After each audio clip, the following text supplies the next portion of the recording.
Do you want to sell 5 homes in less than 60 days? This guy did. Tune in to Agent Hacks to find out how. The real estate industry is full of people doing things a certain way because that's how they always have been done.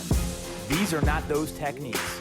If you want to get punched in the throat with the most aggressive and innovative ways to generate business and run your real estate practice, check out Agent Hacks.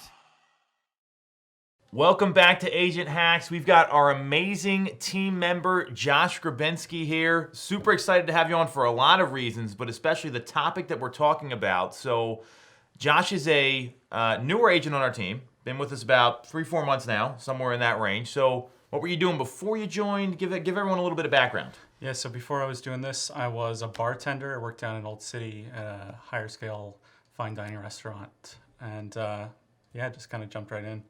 He has jumped in tremendously, 5 sales in less than 60 days. We did about a month of training, and he hit the ground running. So not any real estate experience, I would say sales experience there, because you're working with high-end customers all the time. So you get like the rapport building, all that sort of stuff.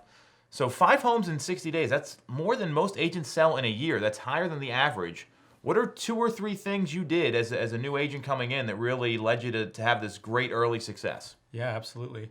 Right off the bat, I'd say just saying yes to absolutely everything. You know, I'm going in with no experience whatsoever, so just building as much experience and getting as much exposure as possible, as quickly as possible, I'd say to have a big impact. Being able to recognize and go after high priority opportunities is really important.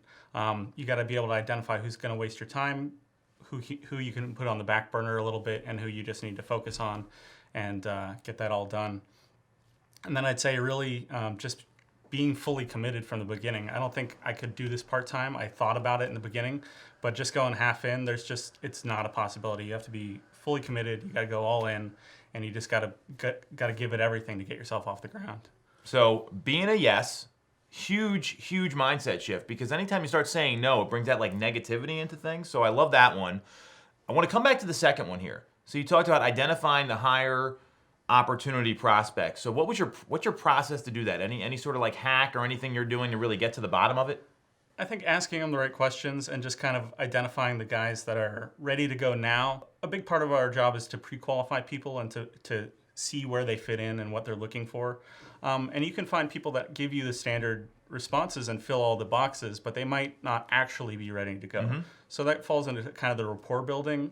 Might be something that's holding them back, like they might be waiting till after graduation or after somebody's out of the hospital, or there might be other factors involved. So kind of getting to know that person and seeing, kind of gauging how ready they are right now is really important. So he's asking all the pre-qualifying questions. He's pre-qualifying the people before he meets with them or as he's meeting with them.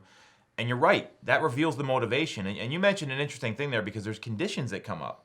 Like someone waiting for their kid to graduate, they're probably not going to move up their time frame. And it's important to stay in touch with them so you're there when the kid graduates, but not necessarily getting them to do something sooner. That's going to be a tall order. That's a big thing. So being a yes, identifying high quality prospects, asking the right questions, pre-qualifying them, and going all in, which I love.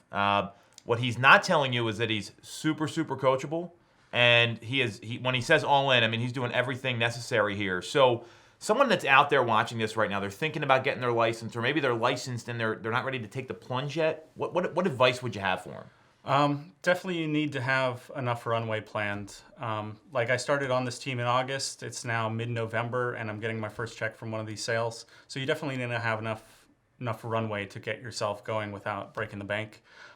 So lots of preparation, good planning, and good execution. We've heard all this stuff before. I mean, these are basics in business, and he's doing it, and he's having a ton of success. So appreciate you having you on, brother. Thanks for all the hard work. Looking forward to bigger things. We'll have him on in a couple weeks. We'll probably have like 10 more sales, and we'll be back next week on Agent Hacks. Thanks for watching.